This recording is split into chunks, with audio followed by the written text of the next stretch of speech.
ہشام خلیفہ عبد المالک بن مروان کے بیٹوں میں چوتھا بیٹا تھا جو یزید بن مالک کے بعد منصب خلافت پر فائز ہوا۔ اس کے عہد میں ترکوں نے بار بار بغاوتیں کیں۔ ہشام نے نصر بن سیار کو خراسان کا گورنر مقرر کیا۔ اس نے 9 مسلموں سے جزیہ لینا موقوف کر دیا، جس کے نتیجے میں ترکوں میں اسلام بڑی سرعت سے پھیلنے لگا۔ ہشام کے جرنیل سعید حریشی نے خزر اور آذربائیجان کے ترکوں کو بار بار شکستیں دیں۔ رومیوں کے خلاف بھی کئی فتوحات حاصل ہوئیں۔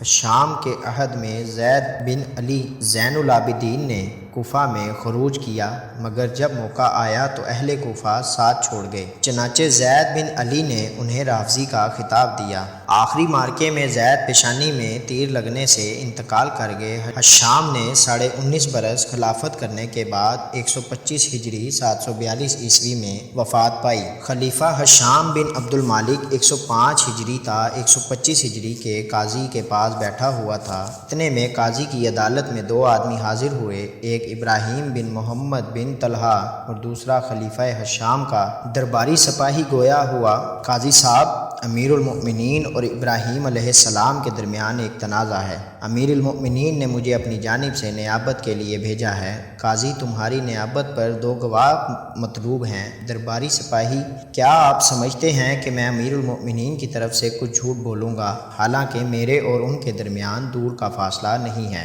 میں ان کا قریبی سپاہی ہوں۔ قاضی: بغیر شہادت کے نہ تمہارے حق میں مقدمہ ثابت ہو سکتا ہے اور نہ تمہارے خلاف۔ قاضی کا 2 ٹوک کلام سن کر درباری سپاہی عدالت سے نکل کر خلیفہ کی خدمت میں پہنچا اور اسے پوری داستان سنائی۔ خلیفہ سنتے ہی اٹھ کھڑا ہوا اور تھوڑی ہی دیر بعد وہ عدالت کے باہر موجود تھا۔ عدالت کا دروازہ کھلتے ہی درباری سپاہی آگے بڑھا اور گویا ہوا: قاضی صاحب، یہ دیکھیں، امیر المؤمنین حاضر ہو گئے۔ خلیفہ ہشام کو دیکھتے ہی قاضی صاحب کے استقبال کے لیے اٹھ کھڑے ہوئے، مگر خلیفہ نے انہیں بیٹھنے کا حکم دیا۔ پھر قاضی نے ایک مصلی بچھایا، اس پر خلیفہ اور اس کے مد مقابل ابراہیم بن محمد ایک ساتھ بیٹھ گئے۔ بیان کرتے ہیں کہ ہم حاضرین اس قضیے سے متعلق ان کے درمیان ہونے والی گفتگو صاف صاف نہیں سن رہے تھے، البتہ کچھ باتیں ہمیں سمجھ میں آ رہی تھیں۔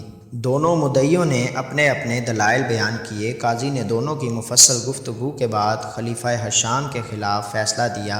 ابراہیم بن محمد نے اپنے حق میں فیصلہ سن کر خلیفہ کی شان میں چند گستاخی آمیز کلمات کہہ دیے۔